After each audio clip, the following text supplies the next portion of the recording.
Hello. Oh, no need. No need to my trouble. I got this for the video team, cutting team. Yeah, later, okay? To share, huh? That's all I had. The fruits. Yeah, I'm losing some weight, I think, or maybe the trousers too big. Yeah, okay. How's everybody? Good, yeah?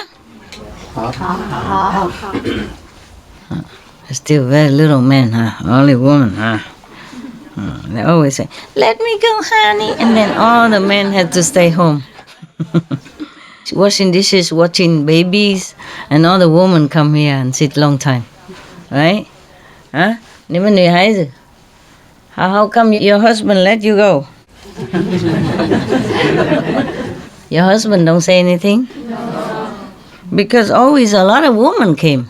Nah? Men very little. Why? You kung fu him or something?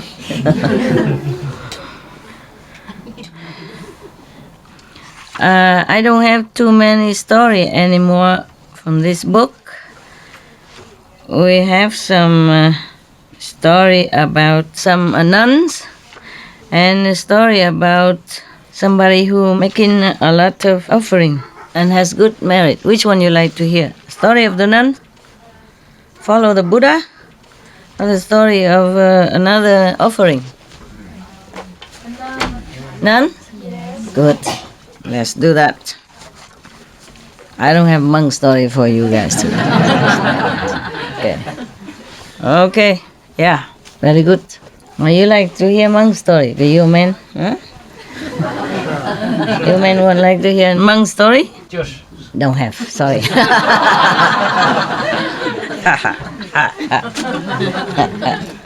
Caught you.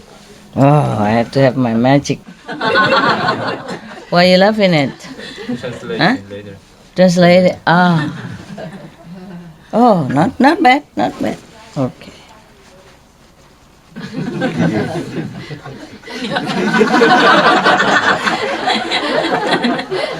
So I don't need to say anything. You just wait for translation and you laugh anyway.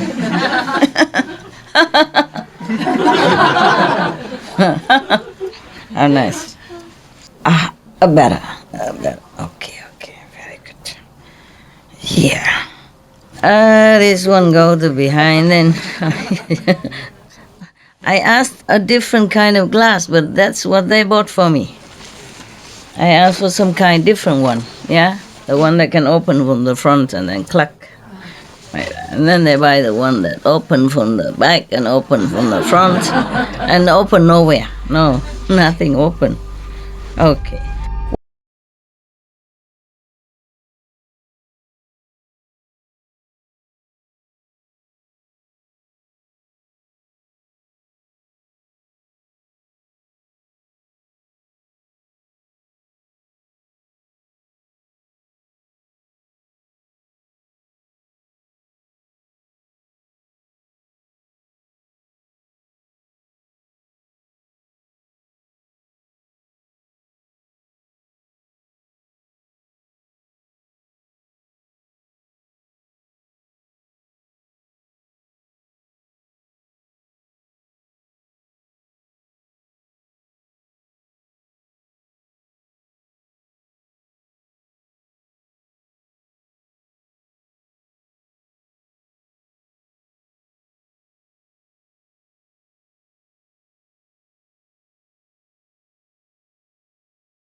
Now, this is a story about a nun named Diệu. Diệu means very wonderful.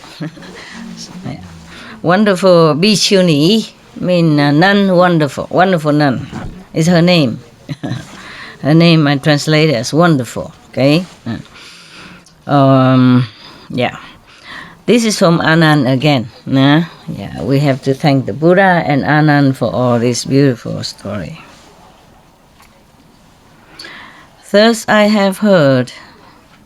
One time the Buddha was in the country Save at the ashram Ki Huan. After the king of that country died, his crown prince named like a diamond. Came to the throne and ruled the country. But this man is very bad. This prince is very bad. He's not as good as his father. Yeah. He's very, very violent, greedy, and very, very impossible. Yeah. Many times he let his elephant came out to the city outside and stamp on a lot of citizens and make them die a lot. At this time, many of the nobles and rich families' daughters, they feel very, very, very fed up and tired of this kind of treatment by the king. So many of them came to the Buddha and became nuns together. Yeah, a lot of them. The citizen at that time saw that many of these girls whose family are noble and rich and has good position and comfortable house, they all went to become nuns. Yeah, either some of them they like, or some of them they respect because of such a good family's daughters. Yeah, and they forsake everything just to become a renunciate. So many citizens, they came and make offering a lot, to them. One time, they talked to each other like this. We, although we have become nuns, and even though we have the title of Bhikshuni, meaning reverend nuns, high level, high priestess, yes. But concerning the Buddha's teaching, we didn't really understand a lot. Yeah.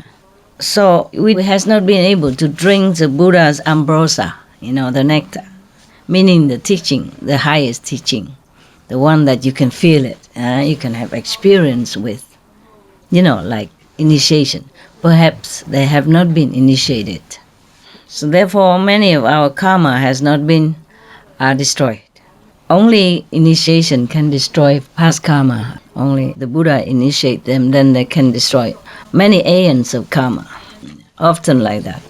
In many stories before, they always say that whenever they got in front of the Buddha after he preaching, and then it's special, and then many aeons of karma has been annihilated, nullified. Now they were thinking that their sensual desire and anger and arrogance from time immemorial has not been completely annihilated, nullified. So they think, they talk to each other. They say, okay, now I think we have to go to the Taulananda, great superior mother, nun, just like mother superior in Catholic, okay? Yeah. So that we can study with her. And then she will give us some of their better teaching. Yeah. For example, like the 8 kind of respect. That is the Buddha when he first accept his mother as a nun. No, not mother, but like a stepmother. Yeah, his mother died at birth. Yeah, you remember? I told you. And then his the sister of his mother took care of him. because he was just a born baby. Therefore, he is also his mother. Yeah. And then after the Buddha became Buddha and have many monks follow him already and lay people follow him already, Lahura also became a monk. Lahura is his son, his only son, also became a monk. So she also came to ask the Buddha to become a nun. Yeah, but at that time there was no nun anywhere. And then the Buddha said, cannot. Mostly the renunciate order is only for monks. It's not convenient for women to become monks with them. There was no such thing before. Yeah? Okay. And then so after she insists, and then Anand was talking, interfere on her behalf. Begging the Buddha, saying that she has taken care of you since you were a baby. Without her, you probably would not be able to survive or live as well. Yeah, so she is your mother, and you cannot deny her request, something like that, because this is not like a worldly request, but it's a noble intention. So you must accept her. Then the Buddha relented and accepted her as a nun. But before that, he made 8 rules for her to follow. If she can follow and accept them, then she can become a nun. I have to confess, I don't remember all of the 8. But it's almost like you have to bow, have to prostrate to the monks. No matter how young that monk is, always. One of them is like that, If she can accept it, then she can become a nun, yeah. And many others probably, but the nuns have also about 200 something other precepts, almost like the monks. It just modified a little bit for nuns, yeah? Yes. The Buddha thinks, not because he didn't want, but he was worried, number one, she is from royal household, royal blood. And she has been used to it, luxurious life, and have servants, always at her beck and call. And then she's always ordering, she's used to with this kind of matriarch-like life, yeah. He worries she cannot humble herself to live as a monk. A monk's life, only 1 meal a day at that time, except when you're sick or something special, or when you go on different journey, then maybe you don't have food for a long time, so you can eat any other time. Otherwise, you have to eat only at noon, yeah. And then have to live ascetic life, Cannot have a high bed and a lot of beautiful clothes, anything like that. Probably one of the rules are like that, okay? Can she accept this kind of ascetic life, you see? Like living anywhere, sleeping under the tree or on the grass, on dry grass, or in the cave, with grass cover, thing like that. Above all, have to respect all the monks, regardless of age. For example, yeah, like that. If she can accept all this, then she can be nun. She accepted everything. Obedience to monks as well, because the Buddha worry also, she come here and, I'm the mother of the Buddha and I'm the queen, you know what I mean? Then all the monks has to respect her and all that stuff, yeah? And she might order the monks to do things for her just like in the palace. And then what to do, you see? So the Buddha has to make the rules like that. She accepted everything. And she lived also an ascetic life like everyone else. Then it was okay. After that, she became a nun, and she's the first one in his order. After a while, there are more. There are more, yes. Now we come back to these nobles' families' daughters. There were about 500 people, 500 daughters of good families have become renunciate. But at that time, maybe they just became renunciate by themselves. They did not even come to the Buddha yet. So this time, they think they should go to one of the Buddha's nun disciple, to learn things from her. Because when any nuns came in, the Buddha will refer them to the nuns to teach them. The Buddha will not teach them directly himself. Yes, he might give initiation and all that, but they don't live together with the monks. Okay, they live separately, and he asked one of his eldest nun or his stepmother to teach them. every necessary rules and precept and all that. Yeah. So right now they think they have not. These are 500 daughters of good household. They didn't think they have enough precepts or ideas about the Buddha's teaching or anything. Therefore, they think they should go to study with this nun. Yeah. Okay. So now, they all came to see this elderly nun, the Mother Superior, we can call that. And they prostrated in front of her and requested, saying, respected Reverend Mother, we younger children, yes, do not know what kind of merit we have in the past life, that in this lifetime we even have a fortune to know about the Buddha, and then can become even renunciates, and even became high priests, high nuns. But even though we have become a high priestess, we have not really understood a lot about Buddha's teaching. Yeah. So today, all of us, 500 young nuns, children come here, begging you to be merciful and give us some teaching. Yeah. So that we can gain more merit, and receive the blessing from the Buddhas and from you. So the Tolananda Bhikkhuni, meaning the high priestess, they also Bhikkhuni, but she's the elder one, senior, She said to them, all of you have been born in good, rich, noble families.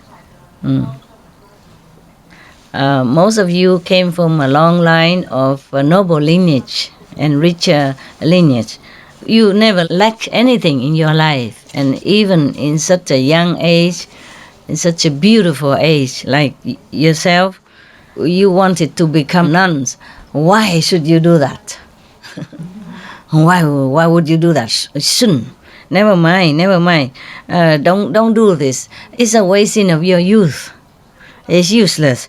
Just give me all this nun's robe and nun's bows, baking bowl, give it to me and go home. Marry, enjoy the life of comfort and luxury. It's a pity if you became nuns and stay in some of the remote area, have nobody to talk to, and loneliness, and it's like you bury yourself under cold ashes, wasting your life. Just go home. After all of them heard this high bhikkhuni told them like that, they feel very confused and desolated. And they were crying.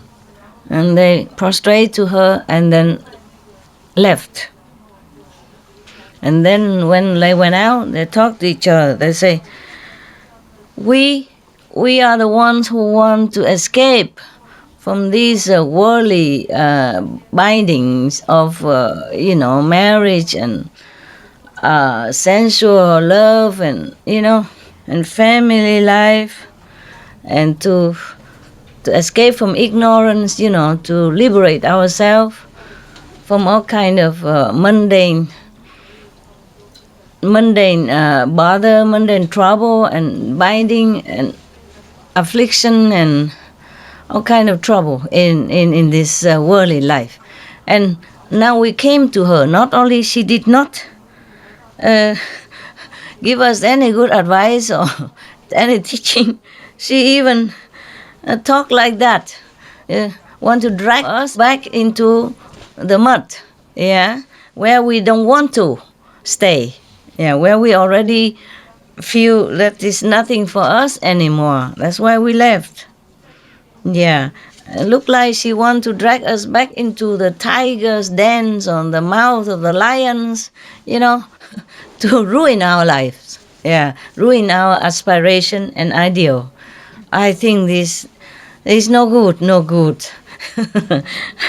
Yeah, she wants us to be life after life transmigrated in lowly level of consciousness and getting nowhere in the spiritual elevation or enlightenment. Okay, I think all of us should go to another bhikkhuni, another nun, another high priest. Her name is Diệu. Diệu, I told her, wonderful nun. Yeah, this is another one. Yeah, and then we will beg her to help us. Yeah, to save us. Okay, talked and done. They went there. They prostrate, flat on the ground with utmost reverence and tell her, reverence, great priestess, mean nuns, yeah. At home, we don't know what to practice. We are deep in ignorance and we done many things that is not really virtuous or moral, nothing good for anyone or nothing good for us. And now, even though we have renounced our worldly life, but our heart inside, our mind, our heart is still feeling full of greed and, greedy for or desires for sensual pleasure. And often, our sensual desire is still very strong. It just comes out of nowhere. And we cannot control. They're young, the hormone. The hormone. Hormone is a trouble. But even then, at least they know how to run away from it, huh? Yeah, many people just run with it. Okay. They confess, they're confessing that even though they became nuns, but they have not been able to control their desires and all kind of stuff. Yeah. Please advise us something, teach us something so that we can be able to control that, so that we'll be able to liberate ourselves from all this binding of the physical desire, from this karma of desire. So the bhikkhuni, wonderful, said to them, there were 3 lifetimes, the past, the present, and the future. Which one would you like to ask about? So they say, Reverend bhikkhuni, the past and the future is far away. Yes, we don't dare to ask. We only want to ask about this present life. Like the karma that binding us in this kind of sexual desire, from the bodily longing for sensual pleasure, that is torturing us in this lifetime, that we could not control, that we don't even know where it comes from, and it's just kind of pressuring on us, oppressing us. Please tell us, is it bad or is it good? Is it beneficial or is it harmful to us? What kind of consequence it will bring us? Yeah, if we follow this kind of path of sensual desire. Yeah, and whether it will bring us any good benefit in the future or not. Please explain all this to us. Yeah. So the bhikkhuni, wonderful, said to them, if you all want to know, please listen carefully. Yeah. And they say, yes, Reverend bhikkhuni, we will pay all attention to your advice. So the bhikkhuni said, all of you should know all the things that exist, either in heaven or in earth, everything has form, either invisible form or visible form. The heavenly being, they have form, but for us, we don't see. But they still have form, yeah. So anything that has form and life, it is born out of sensual desire, yeah, and sensual pleasure, yeah. Sexual desire is comparable to a big fire that is always burning within beings. And this fire is so violent, it could even burn away forests and trees and grasses and even stones and even the whole immense universe. Whew, incredible. I never heard anyone say such like that. Anyone who has been captured tightly within this sexual desire is as if the enemies is already in your house. They're going to destroy your house, destroy your life. And this person, if indulging and following that desire, will definitely be, not will be born, but exiled into these three wicked ways, wicked paths. Is very doesn't know when they can escape. There is no time that they can escape. No schedule time that they can escape. These three bad paths, the three evil paths are, you remember what? The hell and the ghost and also animals. It's very difficult for them to be born as human even, unless they are good, even their family, but they practice, they keep the 5 precepts or the 10 good ways, yeah? So now, anyone who are attached to their house, their possession, their family, it's because they love this kind of unified gathering, yeah. And, happiness with the unified gathering.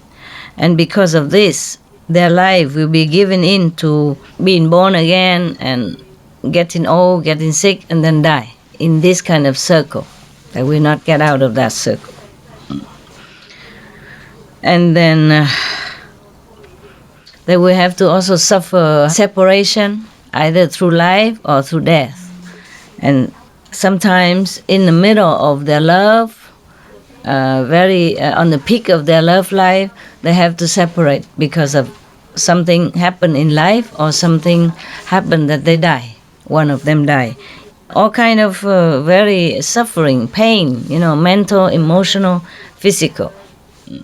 If they continue to be too attached to this kind of family and union, sensual pleasure. Yeah. Some people are so much attached to the love of their life or the other opposite sex that if they cannot satisfy this love, their heart is like burning and their mind is being so like imprisoned. It's very, very difficult to get out of that. Like lovesick, Yeah, as if somebody binding their mind and tightening their heart and breaking their feeling and all kind of suffering. I myself, the nun, wonderful. She's talking about her life now. Yeah. I myself was born in a Brahman family. Brahman is a top caste in India for caste system. Yeah. My father was the most revered, respected in the whole country. Yeah. At that time, when she was younger, there was a noble and rich family also in the Brahman caste.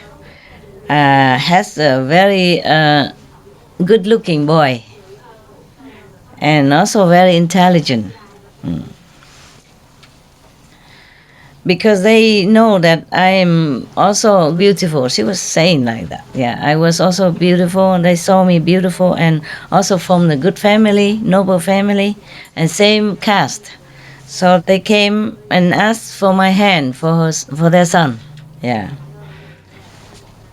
After we married, then we have given birth to one son. Because long time I haven't seen my parents, so I miss them very much. So I asked She wants to go home to see her parents because she missed her parents so much. But now she say that at that time she was still pregnant. In her pregnancy, she worried that life is not predictable. Life and death is unpredictable. Therefore, she asked her husband to let her go home, to see the parents. She worried that maybe when she have birth and she might die or something, she would like to see the parents in case, like that. Okay, my husband allowed me to go home. He also came with her, according to this, And both of them take their luggage and bring their son. Oh, when she was pregnant, she asked when she was pregnant, but now already gave birth to the kid. And then they took their son together, go back to see the wife family. They are walking only halfway, and then it became dark. They went out in the morning and went until the dark. It's about halfway. And then both of them, husband and wife, were resting under a tree, to sleep at night. But in the midnight, suddenly she has her stomach problem. She has period or something problem. And then she bled, And many of the poisonous snakes and other insects, they smell the blood. So they came there. They came to visit both of them. But they didn't bite her. They beat the husband dead. When he's sleeping, they beat him and then he's dead. I keep calling him, he did not answer. So in the morning, I hold his hand to try to pull him to stand up, and then I feel that his hand is so cold, ice cold. And then the whole body was so rigid, it's like a piece of wood. Then after that, I checked out and I knew that he has been bitten by poisonous snake and already passed away. And of course I lamented heaven and earth.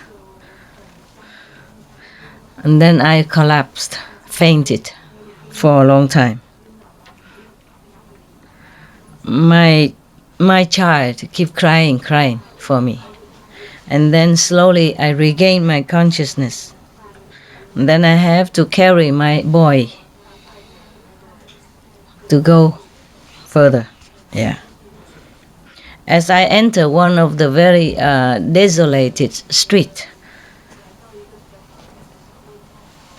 there was a big river, but the water is not too deep.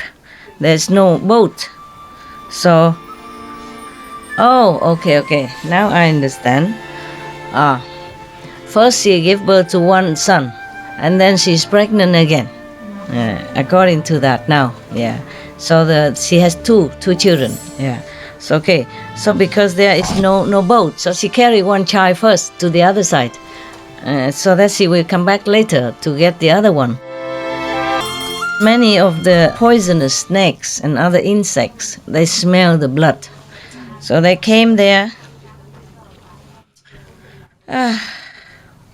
They came to visit both of them. But they didn't bite her. They beat the husband dead. When he's sleeping, they beat him and then he's dead. I keep calling him, he did not answer. So in the morning, I hold his hand to try to pull him to stand up, and then I feel that his hand is so cold, ice cold. And then the whole body was so rigid, it's like a piece of wood. Then after that, I checked out and I knew that he has been bitten by poisonous snake and already passed away. And of course I lamented heaven and earth. And then I collapsed, fainted for a long time. My child keep crying for me. And then slowly I regain my consciousness. And then I have to carry my boy to go further. as I enter one of the very desolated street, there was a big river, but the water is not too deep. There's no boat. So, okay, now I understand. First she gave birth to one son, and then she's pregnant again. According to that now, yeah. So she has two children, yeah. So okay. So because there is no boat, so she carry one child first to the other side, so that she will come back later to get the other one. But unfortunately, this little boy fell down in the river and drowned. And then I could not find my child, yeah. And when I returned to the other child, unfortunately, the tiger already took him. What terrible misfortune, huh? Husband died, and then one child died, and then another child drowned. This is terrible life. But it could happen. It could happen to anybody. Today I watched the terrible news about refugees, particularly from Syria. There's one family, the husband went out to another country to become refugee, wanting to make a better life for his family at home. But then, I don't know, his family somehow died at sea. Their body are washed to the shore. One baby, one little boy, 3 years old, his brother and the mother. And the husband has to go back to the city where they wanted to flee in order to bury 3 of them. And many refugees are, streaming into Europe right now. Many European countries are trying to cope with it. And they even walk. The police tried to stop them and put them in I don't know why they stopped them. They were staying together in the train station. No food, no water, nothing. Just rely on some people, private, come and give them something. Then the police don't let them board the train to go to Austria or Germany. They want to go to Germany. They think German people will welcome them better. But the train will stop going. They don't let the train go. I don't know, for some reason. So they climb the barrier, that the police set up. They climb up with children and babies. They climb up and they go in on the highway. They're walking to Austria border. From Hungary to Austria border is about 150 kilometers, more or less, or more. They're walking with nothing, just some clothes on their backs, and children or people, whoever they can, they walk. It's terrible. I have asked to send some donation to some of the refugee center wherever they accept our donation. So I tell them to send to some refugee camp if they can.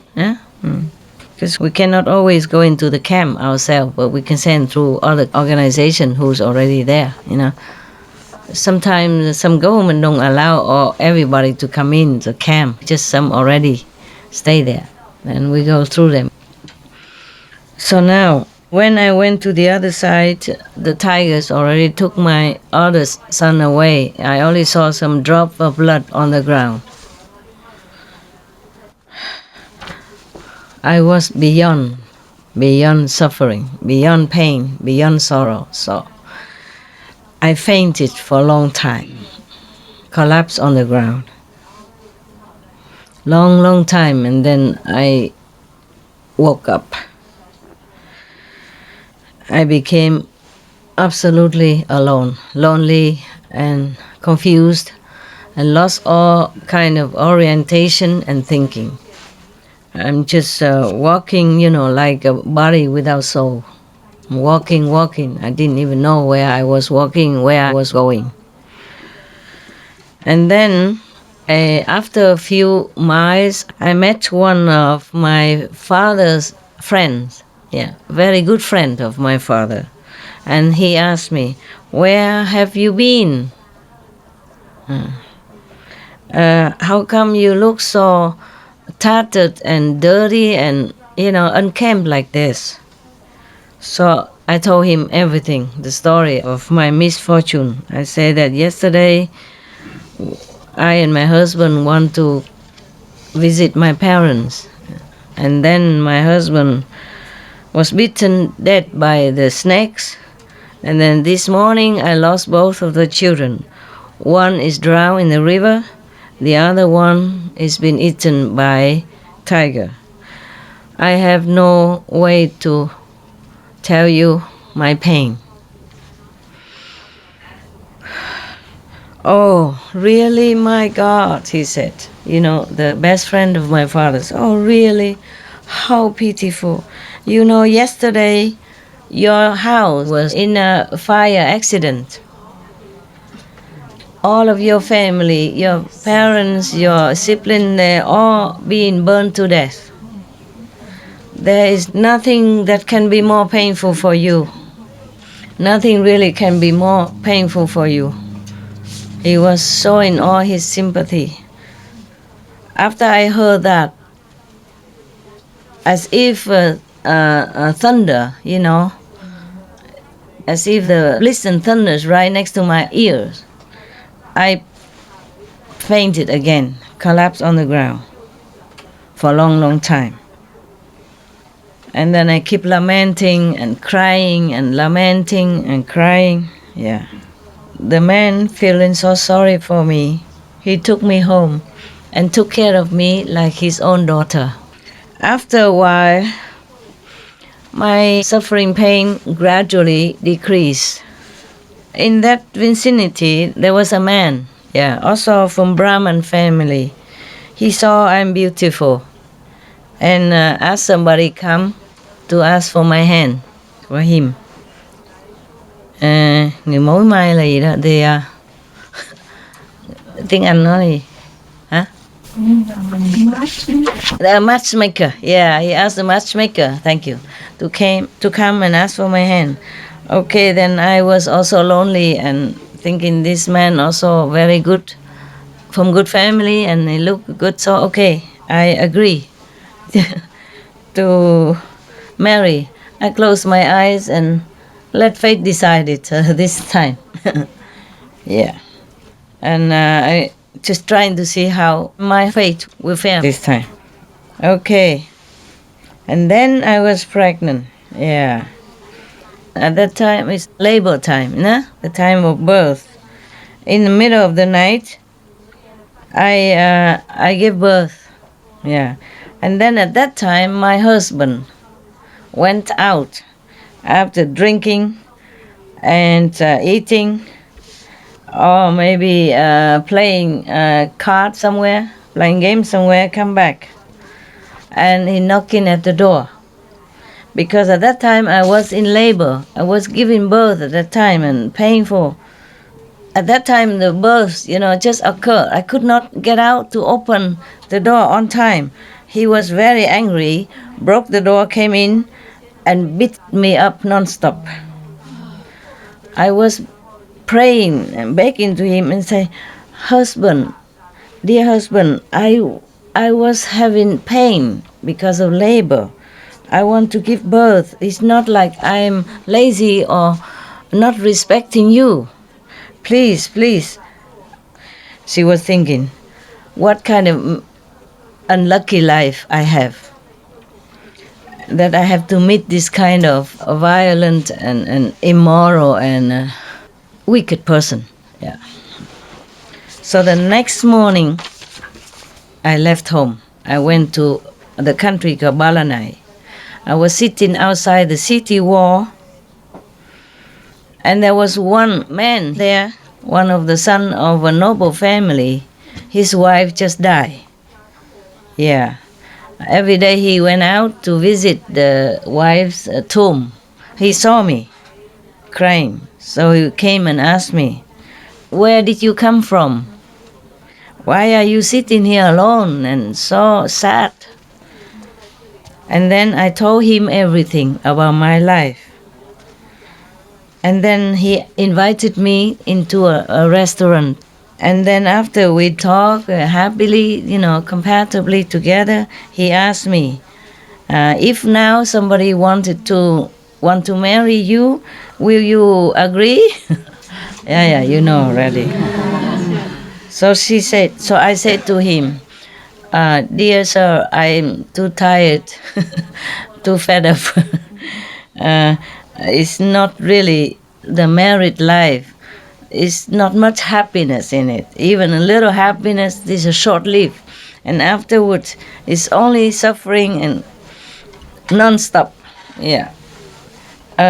It's very difficult to find a good-hearted man. Yeah, and then if I meet a wicked person again, it's even more suffering. So he asked me, so you want to live alone all your life now? Like that? Yeah. I said, no, I not really desire to live alone. It's just if I find somebody who is gentle, yeah, who is a gentleman and good heart, and then maybe and also have moral standard and also educated, then I probably will agree to marry him. Yeah. So he said, all right, miss. Okay, I'm not beating the bush any longer. I am the son of the noble family in this city. Yeah. The wife just died recently. I see you a good woman. Yeah, very good-hearted woman. I would like to stay with you for 100 years, meaning marry you. Would you like? Yeah. So I saw that he looked like a gentle person. Yeah, like a very good person. So I agree to marry him. Unfortunately, after 3 years, he caught some disease and died. Oh my God, what a life. At that time, in this country, if a man lost his wife, like to death, yeah, then he can remarry. But if a wife lost her husband, if a husband died, then the wife must also die with the husband. So buried together in the same tomb. Understand? The wife have to die and be buried together in same tomb. Oh my God. Buried alive. So therefore, I was also buried together with my husband alive in the same coffin, same tomb. But at that time, I wasn't dead yet. And then that night, there were a band of robbers came and dig in the coffin, the tomb and the coffin, to take the jewelries and all the things that bury with the dead people. And then the leader of the robber band saw me beautiful and forced me to be his wife. Oh God! All right. This robber leader, not long after, the government caught him and chopped his head. And of course, the subordinate, of the band, caught her and also buried together with the leader husband. Again, yeah. 3 days after, many tigers came to because of the chopped head, There's a smell of the blood still there. So some of the tigers, I explained it. They didn't explain it here, but I just tell you why. They came and dig out the tomb and tried to eat the flesh. Yeah. And they wanted to eat them, or eat her also. But then suddenly already is a daytime. And many people come walking by to go to the market. So they scare. A lot of people, so they scare, they run away. Therefore, I tried to dig the earth and get out. I did get out. But I sat there next to the tomb and cried again. My God, what a life, huh? Okay. She was crying to herself, thinking, I don't know what kind of terrible deeds I have done in the former life. That's in this lifetime I had to encounter so many disaster, pain, sorrow, and suffering, thirst. Yeah. How many times I almost die and live again and come back and to life and die again and come back to life again. How terrible. And I observed that properly, hundreds, thousands, or millions other same female sex like me, also married, and I think this is all like a yoke, on the female's life, like imprisonment. Yeah. Is only slavery, yeah, and making your life more and more ignorant and suffering. Because we don't know a better life, we don't recognize a more noble way of life, a better path to go.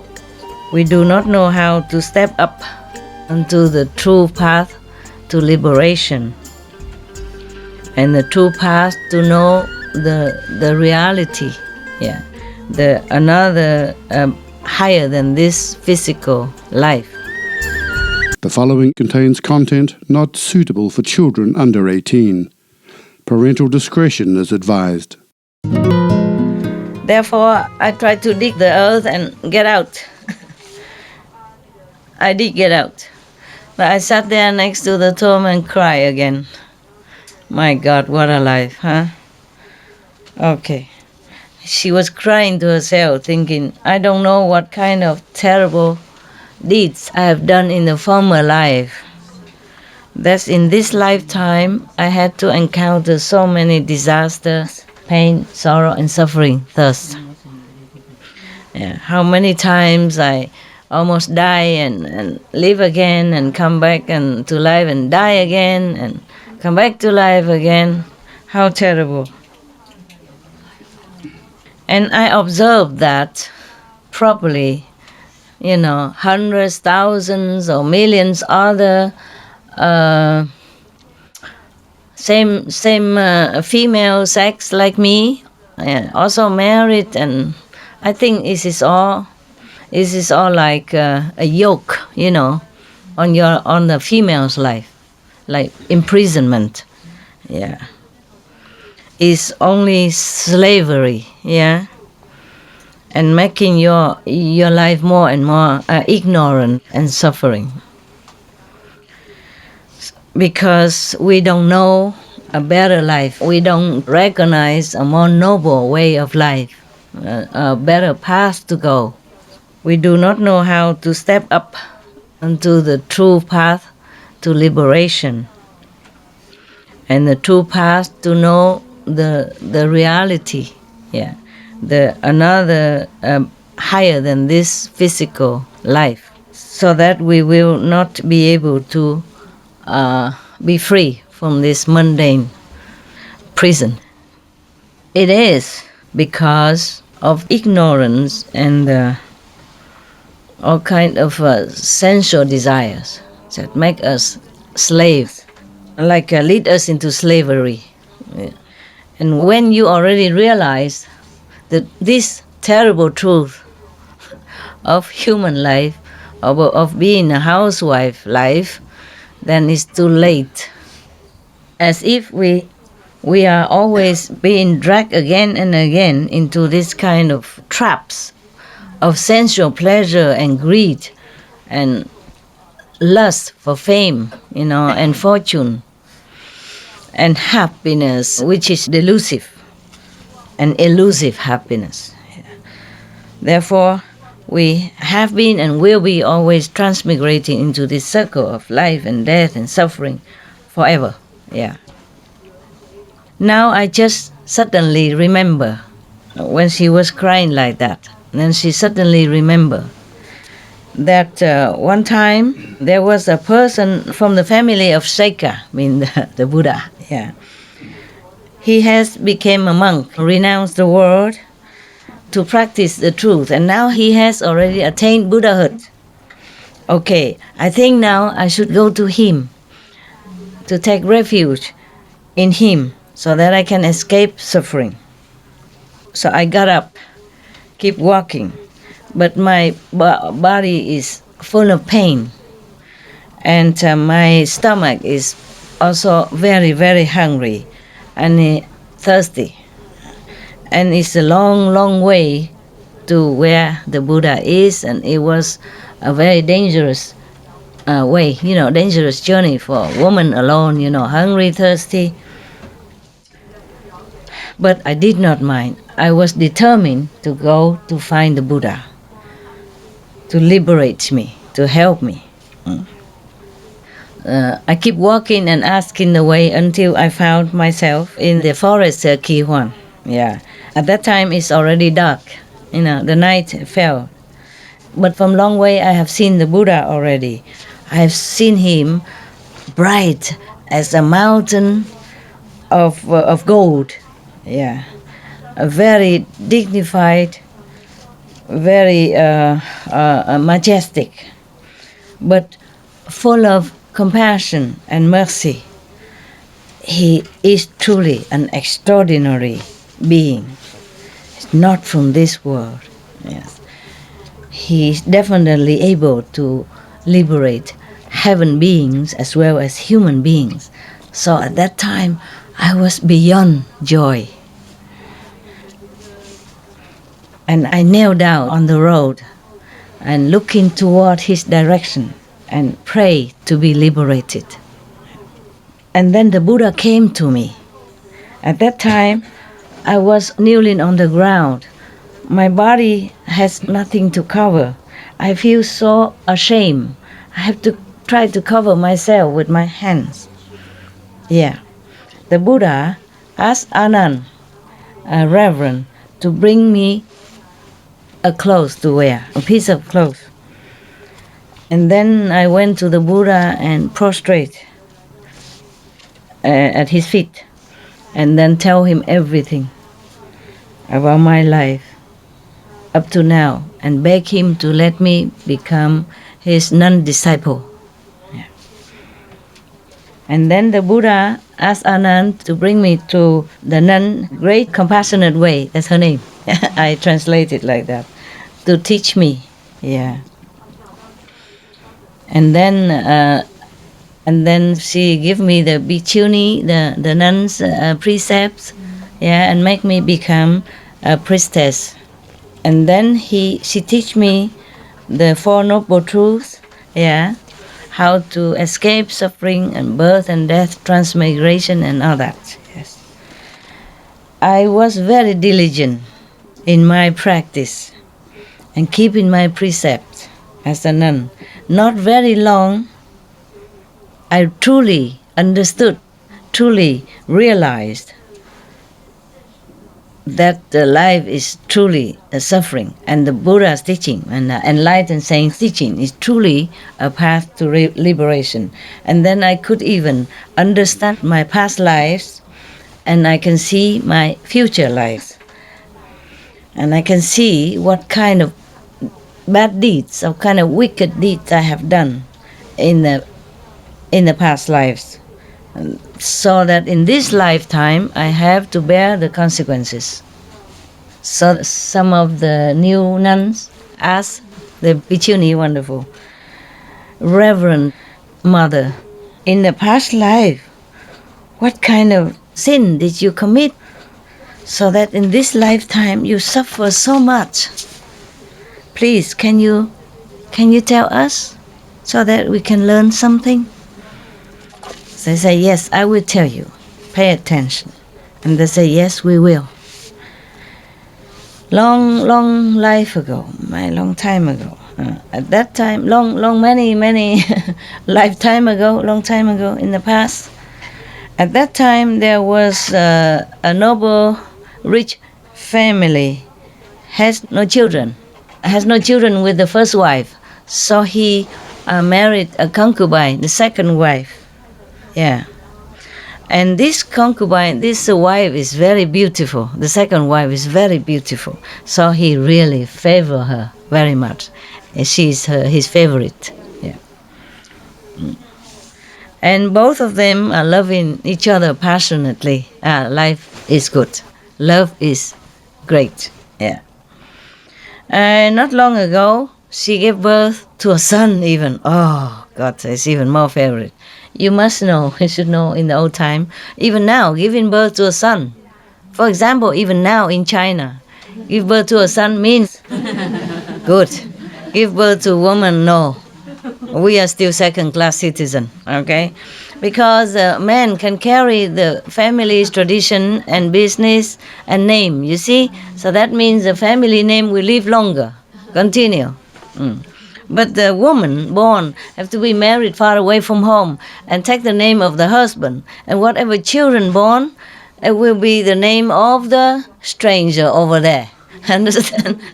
Nothing to do with the wife family anymore. For example, like that. Yeah.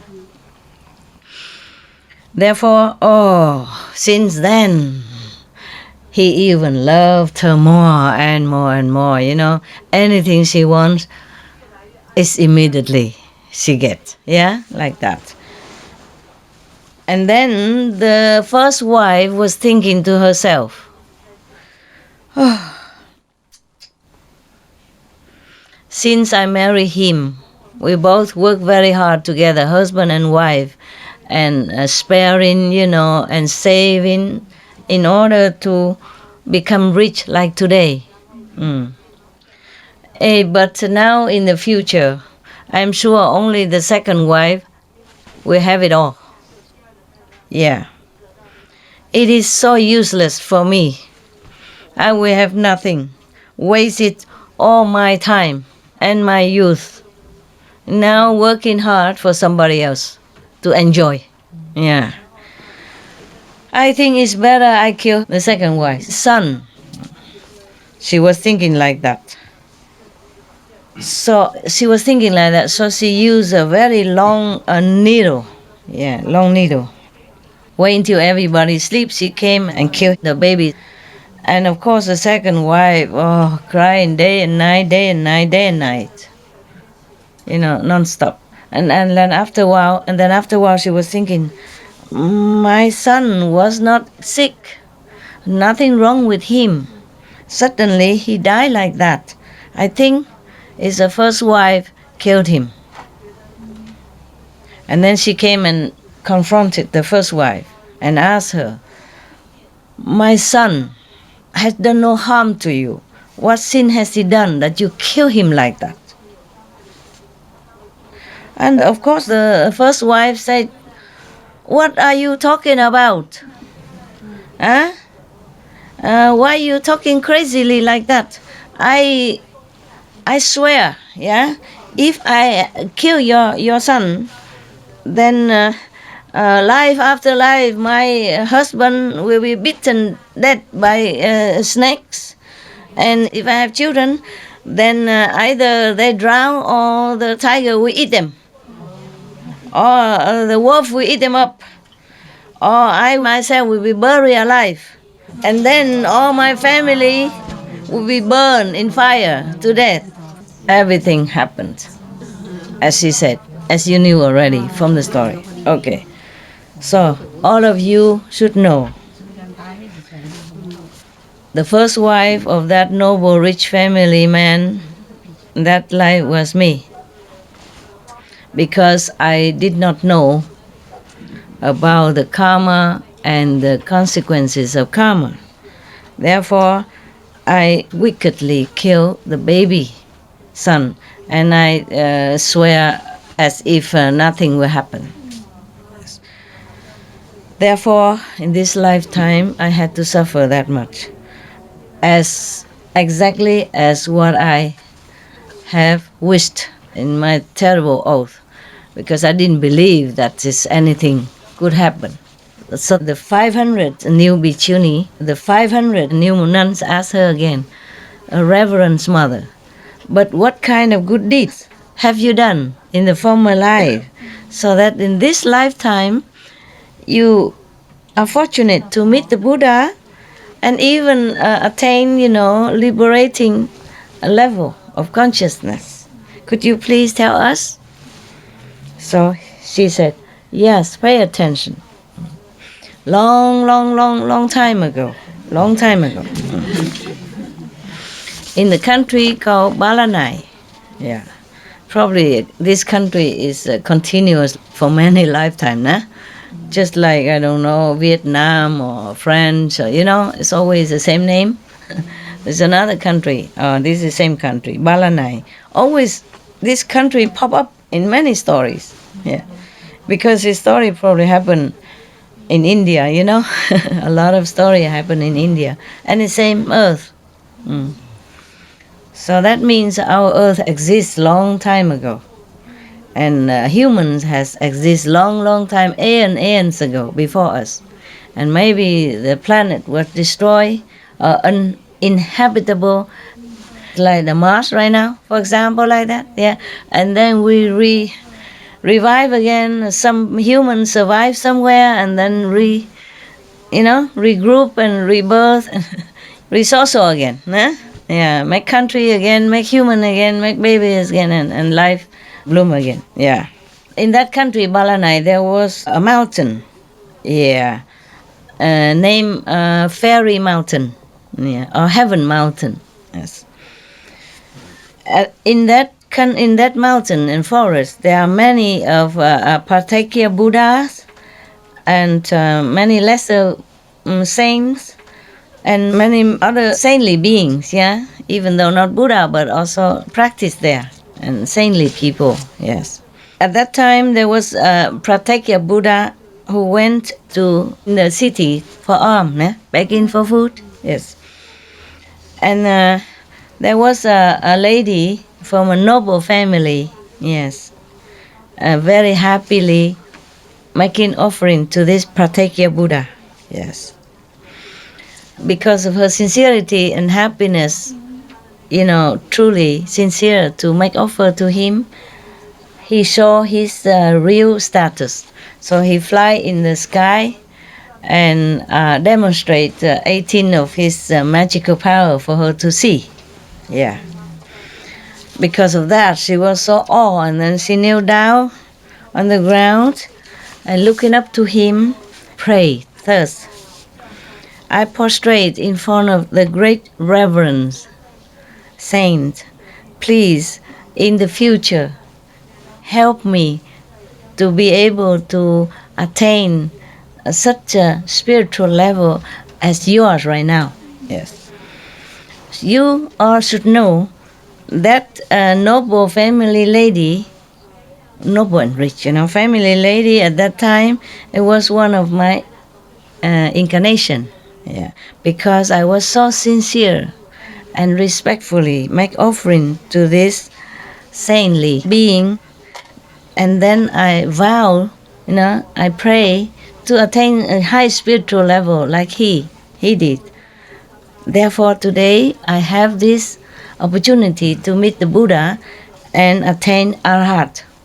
Even though now I already attained sainthood, but my body is still having pain and aches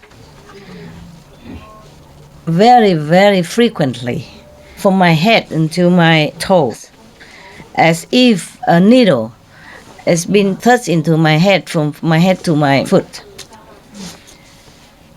It's painful, as if that needle even went through my bones. You see that? She's saying to them, you see that? The sin, no matter how long, how immeasurable time passed, you still had to bear it. Even then, I'm already an Arhat. There are two different things. Merit, you can enjoy. But sin, you must still pay, endure. Yes, that's what it is. Because nothing has been done will be erased or deleted. Never. 500 young bhikkhuni, young nuns, hearing thus, everybody was shaken with fear, tremble. And then they observe within themselves about the root of sexual desire and sensual pleasure and worldly greed and longing for worldly satisfaction, as if it's a big bonfire. And then suddenly all their desire for sensual pleasure and worldly attainment finished. Cut off. Yeah. And then they observe all mundane pleasure and suffering as if it's a prison. Therefore, their karma also cut off. And then in their heart, in their mind, everything is clear. And then they understood the truth, the true insight. Maybe she initiated them, and they saw the light. And then they became arhat immediately over there. Because there's such a shaken fear within them. Therefore, they concentrated. The mind cannot disturb them anymore. So fearful of all these consequences from bad karma that their mind became still, so they can focus, on the initiation time. Maybe that's why they became arhat. Destroy all many lifetime, many aeons of karmic hindrance and retributions. After they came out of samadhi, so that means during initiation, they sit there and meditate, and they become arhat. After they came out of samadhi, they told the wonderful priestess like this, Reverend Mother, all of us has been bound and tortured by this sensual pleasure desires. Up to now, we could never shake it off. We could not escape from it until now. Today, relying on your blessing and grace, we have been liberated from them.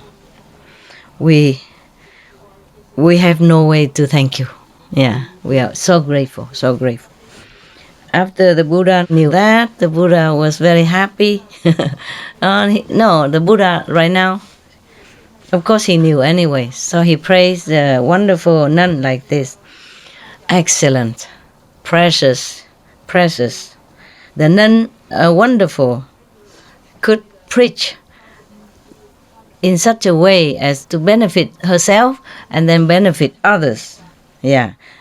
You are truly the disciples of the 3 times Buddha, meaning the past Buddhas, the present Buddha, and the future Buddha. That's a high praise, very high praise, And then all these 500 nuns, new nuns, as well as all the assembly, bow and went home. Not went home, but just, retreat. Probably they will stay with the nun, and everybody else went home. Okay? All right then, the story finished. We thank the Buddha, Wow.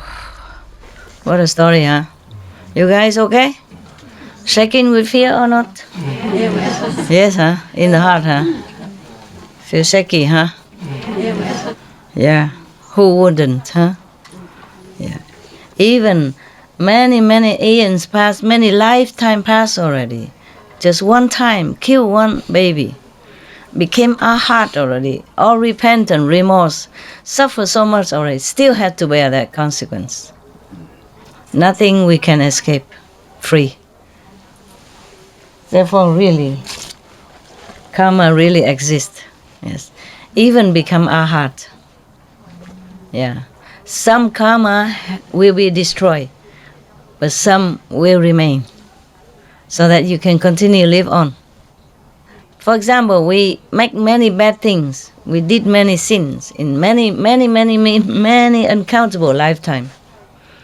In this lifetime, come back, be reborn as human, suffer some, but some are still in store waiting. Okay? Because in one lifetime, you cannot suffer much more than like the nun had done. You see, there is a time span for everything. So in one lifetime is short, so you will be allotted how much karma for one lifetime. Then suppose you come back again, then there is a next stored karma will come for you. Without karma, you cannot exist here. You're probably in heaven, okay? Or in hell, somewhere else. A different karma then. Huh?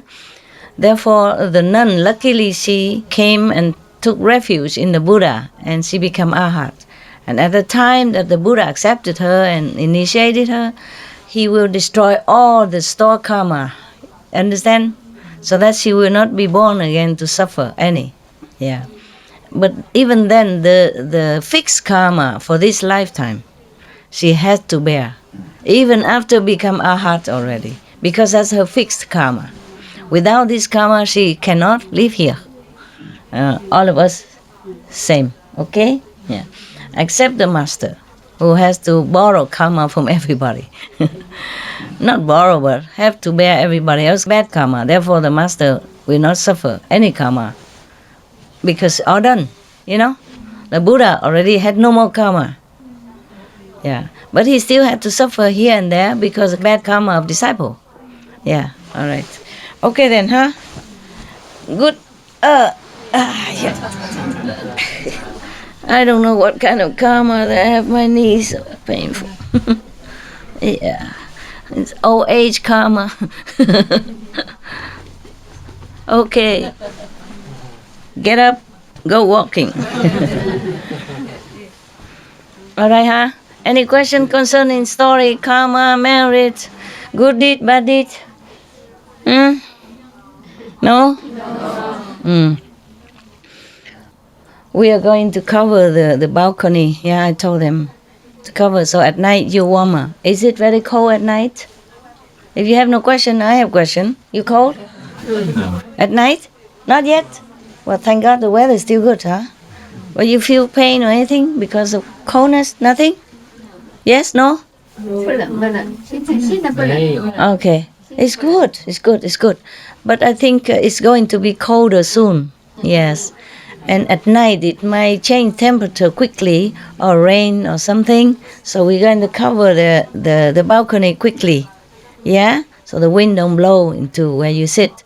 And in daytime, you take turn to roll it back. Roll it in one side, you know.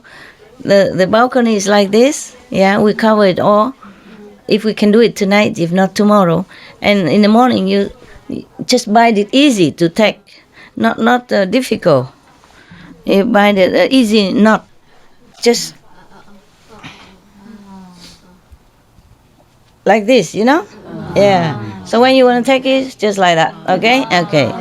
And then in the morning, you take turn whoever like. When people eat breakfast, yeah, nobody there, and you can just roll it and put it in one side. In the middle, roll it just in some column, you know, put here, here, here, and bind it on the balcony so it don't blow away. And then in the night, you tie it up again, okay? Yes. In case it rains or in case it's cold, it turn cold. Huh? All right? Yeah. Number one, there's something, the water here is precious. Water everywhere is precious. We are lucky to live in a country that the government take good care of water. So we also have to save it, okay? We use it sparingly, okay? When you go toilet and anything, use sparingly. If you wash your hand and wash in the bucket, and then so that when it enough, you can put in toilet. If it's a small business, then you put little water, and then later, if it's big business, then you throw a big bucket inside, okay? So don't keep flushing, yeah? Because the water even is not about money or anything. It's more about environment, okay? And convenience for everybody. If we use a lot of water, then it becomes more expensive for poorer people. Same with electricity. The more we use, the more expensive. Yeah. Other poor people, or maybe don't have enough for poor people. So we just save everything at home also, not just here. Yeah? So that everybody has a good share of water, electricity, and necessities. If you don't use any light anywhere, then you turn it off for me. Standby light, when not necessary, turn it off. At home also. I do the same. Something like a telephone, yeah? Like a telephone, for example, and you plug it in, after a while it's fully charged. Then you turn off the standby light.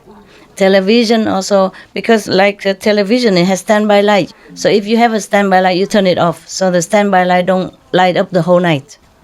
But there's something you don't need to turn off, like the refrigerator and the thing without the standby light. Then you don't have to put it in standby socket to turn off. Plug it in normal socket, so that the standby light don't light up the whole night, the whole day, and it will cost electricity.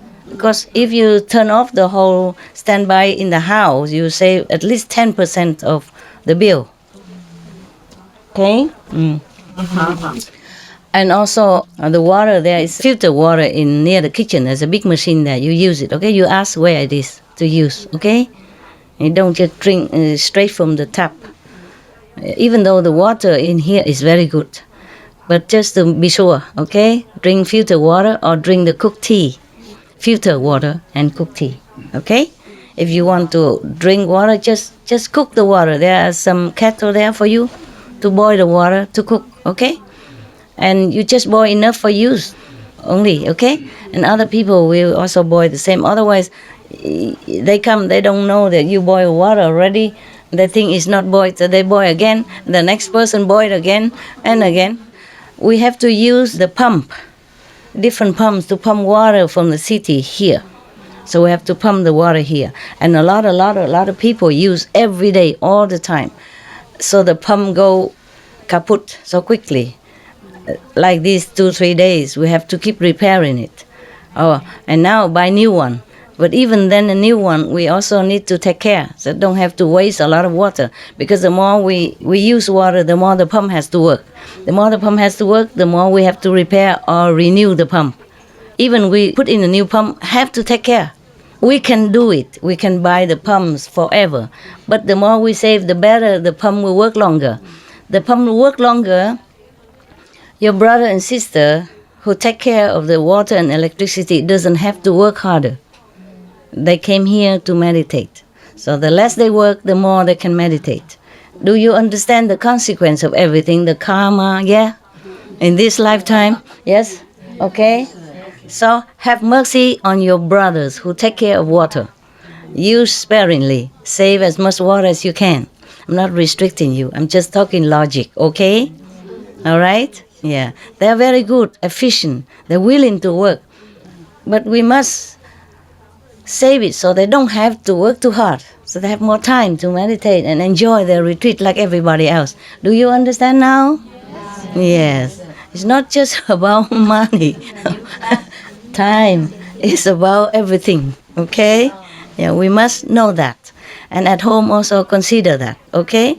Because also the more we use water, the more the government has to work on water.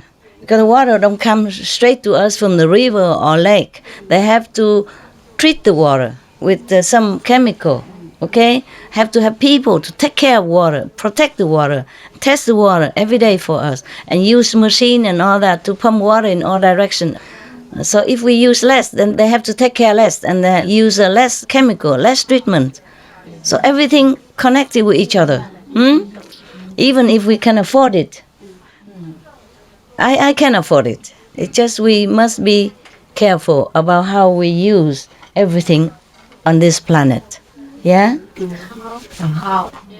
It's a common property, even though you pay for it. But water belongs to common property, belongs to everybody on this planet. Actually, it's like that. Just unfortunately, our world has not organized enough so that everybody has a good share of water. And because of water, many wars broke out, you know. Yeah, they sometimes they're warring with each other because they want to get the position where the water is. Yeah? And because not enough water, people have to go far away or have to fight for water as well. It's very important to have water, that's why. You see, I hope in the future that many governments, leaders will sit together and plan the way how to distribute more water for different areas. You know, many people, many children have to drink unclean water or poison water because they have no choice. So here we have fortune to drink good water. Yes, we should be, you know, treasuring it, and, taking care of it as much as we can. Okay? That's all. Okay? Right. Water, electricity is a fortune for us that we have. Many countries, many areas don't have electricity, don't have water. Remember that, okay? And even many refugee camps, they're short of water, short of many things.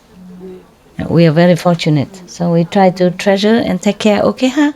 Everybody understand? Yeah, very good.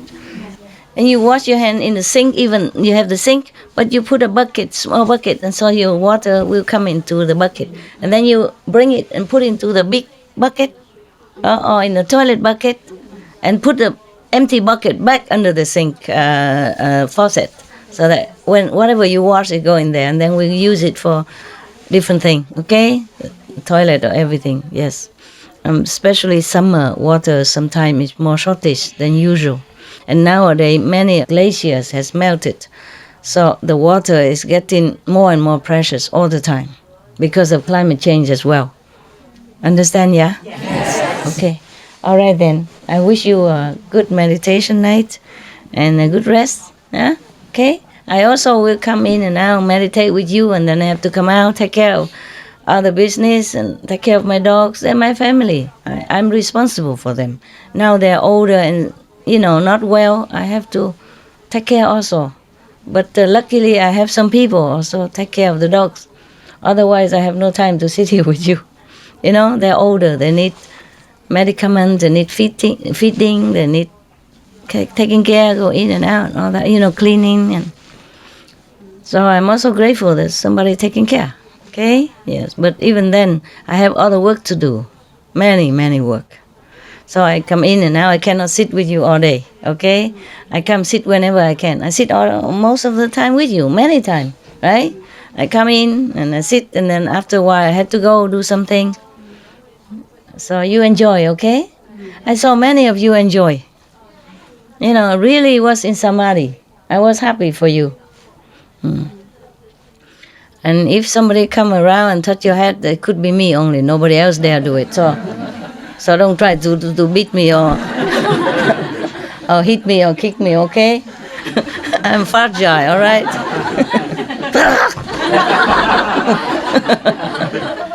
Don't kung fu me, huh? Otherwise I'm so scared I don't come touch you again. You always want me to touch your head and your wisdom eye, then that's why I do it. So don't kick me, huh? I always try to be gentle, but I'm very gentle already. First I touch a little of the hair, and then I go down to the wisdom eye, but somebody still kung fu me. Okay, it's okay. Huh? You're welcome. Okay, take care of each other, huh? The one who came earlier, they teach the new one how to go around, okay? All right. And don't try to stare at me whenever I go out. Be natural, okay? I know you like to see me, but I'm very uncomfortable. I will try to talk to somebody, and then somebody else want to jump in because I'm talking to that guy, so she also want to talk. I'm talking about work. Yeah, and if you interrupt, I might forget what I was saying. Okay? Or the person might not understand what I was saying, and then you'll be in trouble. Understand? Whatever I do here, I talk here, it's just for everybody, okay? Don't think I have any private conversation, nothing. Don't try to come in and have a look or stare at me.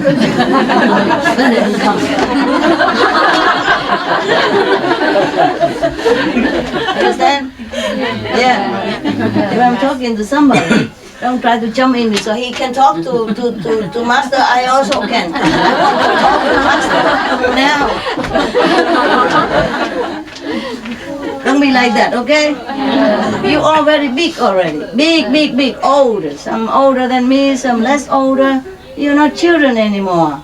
Don't always ask for stuff. Give me. Give me blessed food. Give me this, give me that. I already blessed the cake. And still want me to give one by one. My God, imagine. Do I have time? I have to also take care of many things. Understand? But you here, I have to take care of more things. For you to sit here, understand? To sit here, meditate well, I have to run around doing background job. Yeah? So don't keep asking for more. Whatever I can do, I do already. Don't think I don't know what you want. I know. But many of you are so childish. You want an extra, give it by the hand. Why? Huh? You don't have hands? Huh? You go take it yourself, okay? This is for the people who goes home. Everybody take one only, yeah? We don't have enough people to keep buying the whole supermarket, okay? Yeah, because people will keep coming, and we always have to do shopping. We don't have enough time and manpower. Understand this? We have people to buy, but they also have the limited time. And their physical body also need rest. They work all day already, everybody. Understand? The workers, the shoppers, they have to go out every day in the traffic to buy things for you. So whatever we have, be happy with it, okay? Don't ask for more, okay? They work very hard. Every day have to go out, do shopping for you, for us. You have to be thankful for whatever we have, okay? Huh? Just remind you to be good, that's all, okay? See you soon. You meditate and I come in and I'll meditate with you also sometime during the night. But of course you don't know it, you're too busy.